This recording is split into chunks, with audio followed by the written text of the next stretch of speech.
Today, we are gathered to celebrate the graduation of Class 19-003.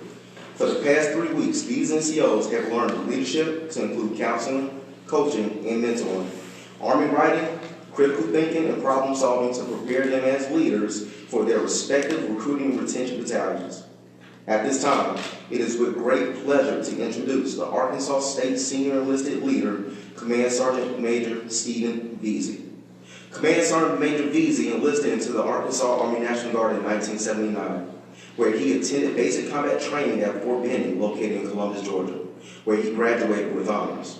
Sergeant Major Veazey returned to his unit where he served in various positions from the rank of private through sergeant major.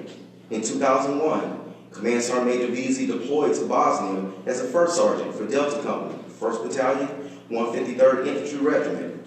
In 2003, he was promoted to Command Sergeant Major, and in 2004, he deployed as a Battalion Command Sergeant Major to Baghdad, Iraq. In 2007, Sergeant Major Veazey took over as Brigade Command Sergeant Major and deployed to Iraq a second time, charged with the care and responsibility of more than 3,000 soldiers. In 2011, after 3 deployments, Sergeant Major Veazey assumed the duties of the State Command Sergeant Major, which consisted of more than 7,500 soldiers and their families' well-being.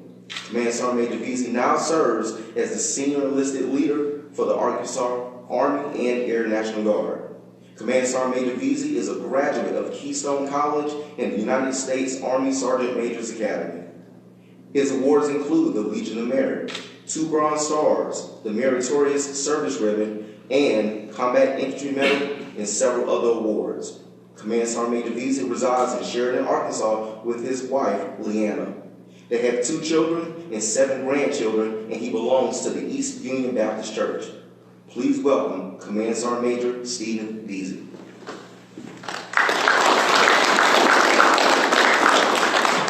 Class, on your feet. Repeat after me. I'll always place the mission first. I'll always place the mission first. I'll never accept defeat. I'll never accept defeat. I'll never quit. I'll never quit. And I'll never leave a fallen comrade. I'll never leave a fallen comrade. Give yourself a hand, oh. Take your seat. That's a little different, wasn't it? Listen, that is my creed. That's what I live my life. That is what I pattern my career by. That is what my leadership skills and everything in my military life and my personal life, that's what I do. Every morning when I get up and look at this ugly mug in the mirror, I recite those warrior ethos. I place the mission first. For the last several weeks, what have you done? You have placed your mission first, and that's graduating from this class. Now, there have been some struggles in it. The new PT test, things like that could have defeated you, but the key word is you didn't accept defeat. And then you didn't quit. You stuck it out. And finally, you all started this class, and you all graduated this class. You don't leave a fallen comrade behind. Those are 4 little bitty sentences that were injected into the Soldier's Creed in 2003 by the Secretary of the Army, or the Army Chief of Staff in the Army. And those words amplify what a professional soldier is, but placing the mission above yourself.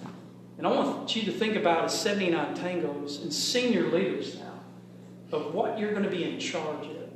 You're going to be in charge of these recruiters who all think they're all Tom Cruises and, and hot stuff. And then you're going to be recruiting a world that is not as resilient as we grew up in. Everybody get a T-ball trophy, growing up. And now when their girlfriend or their boyfriend breaks up with them, they want to use the S word.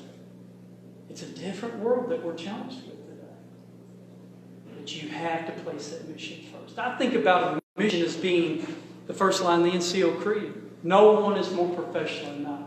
What a great mission, or a great mission statement to have as your individual career, your leadership. As you progress in rank, you're going to have to find your own style, your own niche. And you've had good leaders and you've had bad leaders, but I tell you can learn from both. But in that mission, you've got to form your talent of organizing and influencing people to do sometimes what they don't want to do. But you've got to be able to put that mission first.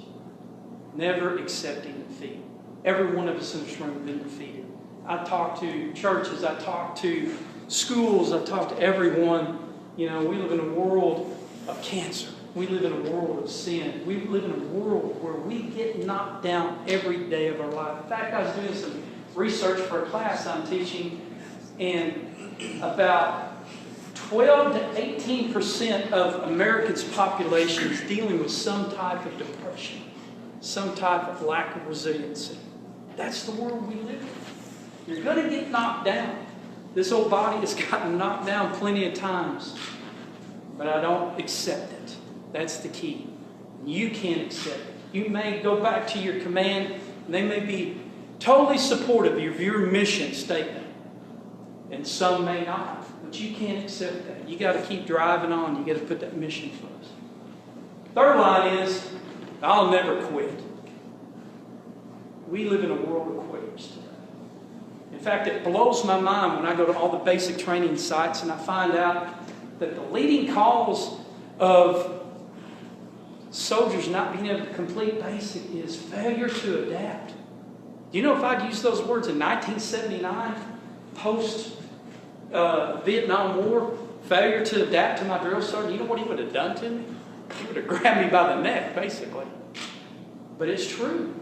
You know, they've been coddled. They've been babied. And now they're being told what to do, and they just don't know how to react to that. Your job, your mission, as senior enlisted leaders, is to make sure they understand how to do that, how to build resiliency, how to put the word quit out of their vocabulary. You know, people get tired of going to school, they quit. Marriages start getting difficult, they just divorce. You know, I'm dealing with some friends right now that have been married 30 years and they're going through divorce. It's a rough world we live in. But as soldiers, quit is not in our vocabulary. You know, I've walked the streets of Baghdad, you know, and when you're walking down the street, you just can't go time out, I want to go back home to Arkansas. You just put that mission first. You know, and we get defeated every day. We lost some soldiers over there. But you can't quit. Don't quit on yourself, and don't quit on those you lead. They're not going to be first-time goes every time. You're going to have to keep pushing and pushing and pushing. And finally, never leaving a fallen comrade behind. You started as a class, you finished as a class. You make that your statement. You make that your life. It doesn't matter if you cross the finish line, 2-mile run, in great time. What about your partners? What about those guys in your squad that you go back and you motivate and get them past? That is the definition of a true leader. That's what it's about. I use the warrior ethos because of one young man, and I'm going to share this real quick in closing. His name is Staff Sergeant Hesley Box, and I say was. He's in my heart, but he's not with us physically anymore. In May the 6th, 2004, we're in Baghdad, Iraq, and we're in the green zone, and we've all heard about the July 14th bridge that comes in. The green zone is so important because it has the U.S. Embassy. So our job was, we had all these ECPs and checkpoints. There on the bridge, Hesley Box that morning at 6 o'clock was checking all the vehicle IDs in the choke point going over that bridge. All that bad guy wanted to do is drive that VBID across that bridge, get into the U.S. Embassy and blow it up. So Hesley's job, his mission, was to check every driver and make sure those credentials were good. So that morning he was doing his mission. He walked straight up to that driver, and when he reached for those credentials, the driver hit the button. And I don't know if you've studied about VBIDs, but they had 4 to 5 Russian mortar rounds, like 8 inches in diameter, stacked in the trunk. So I was looking at the pictures yesterday to kind of refresh my memory. It blew the car to pieces. It blew Hesley Box 100 meters back up on the bridge. 100 meters. It defeated him. But reports say when he hit the ground, you know what he was doing? He was stabbing his weapon into the ground to get to his feet, to get back to his post. He was going to place that mission first. The problem is, the guy defeated him. He didn't know he was cut in half from the waist down. So that's how his life ended. But it just goes back to that warrior ethos, placing the mission first. Hesley was going to do that mission even if it cost him his life. He wasn't going to accept defeat even when he was blown in half. He didn't quit to the last ounce of blood that was in his body. He was trying to get to his feet. It's been 15 years. It still rips my heart. And finally, the rest of his guys are down there, and he didn't want to leave them behind. He wanted to make sure he got back and helped them and had their backs. You know, I'll never forget when I got to the scene from the headquarters, battalion headquarters, his best friend, Sergeant Major Stevie Jr., was a sergeant first class then. And he was guarding the area, even though his friend's laying over there dead. Tears coming down his cheek. And he too was placed in the mission first. He just lost his best friend, but he wasn't going to accept it. See the brotherhood of the combat of arms that we share?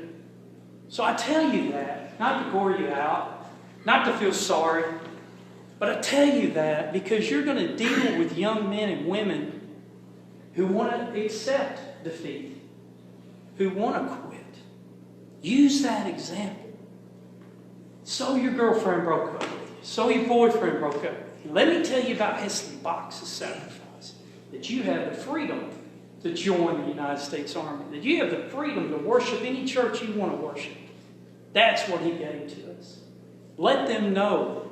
They may be facing some adversity, but they need to get their buttercup butts up. They need to dust themselves off, and they need to put the mission first. That's what I want to instill in you. God bless you. So proud of you sticking this out. You are our future. I'm about a couple years away from the nursing home. My time is dwindling down. Your time is to take the baton and to drive on. I challenge you. Put that warrior ethos first. God bless you. Thank you.